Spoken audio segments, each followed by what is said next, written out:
ರೈತರಿಗೆ ಒಂದು ಕರೆ ಕೊಟ್ಟರೆ ಹೆಂಗೆ ಏನಾಗತ್ತೆ, ರೈತರ ತ್ರಾಸ ಏನಾಗತ್ತೆ ಯಾಕಂದ್ರೆ ಹಿಂದೆ ಬಂಡಾಯನೂ ಆಗ್ಯಾವ, ರೈತರ ಹೋರಾಟನೂ ಭಾಳ ಆಗ್ಯಾವ.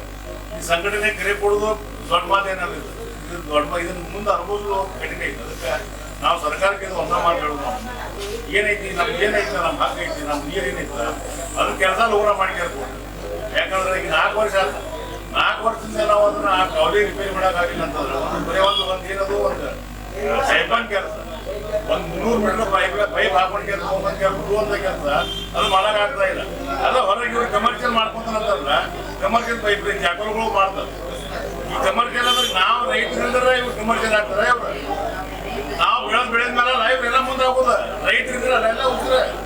ಇವ್ರು ಮತ್ತೆ ಸರ್ಕಾರ ಅದನ್ನ ನಾವು ಹೇಗ್ತಾರ ಹೇಳಿರೋದನ್ನ ಕಿವ್ಯಾಗ ಹಾಕೋದನ್ನ ಹೇಳಿರ ಇವ್ರು ಅಧಿಕಾರಿ ಹೇಳಿರ ನಾವು ಮ್ಯಾಲ್ ಕಳಿಸೇವಿ ಅಂತ ಹೇಳ್ತಾರ. ಅದಕ್ಕೆ ಏನೈತಿ ಇದು ಉಗ್ರ ಸ್ವರೂಪ ಬಡಿಯೋದ್ರೊಳಗನ ಇದೊಂದು ಆರ್ಥಿಕ ಹಂಗೆ ಹಾಡು ಅಂತ ಹೇಳ್ತಾರೆ.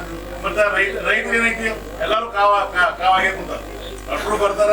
ಅದ್ ಮುಂದೆ ನೀವು ಅದಕ್ಕೆ ಸ್ಪಂದನೆ ಮಾಡಲಿಲ್ಲ, ಅಧಿಕಾರಿಗಳಾಯ್ತು ಮ್ಯಾಲ ರಾಜಕೀಯ ಮುಖಂಡರಾಯ್ತು ಇದು ಸ್ಪಂದನೆ ಮಾಡಿದ್ರೆ ಅದ್ ಮುಂದೆ ಉಗ್ರ ಹೋರಾಟ ಉಗ್ರ ರೂಪ ಹೇಳ್ತಾರೆ.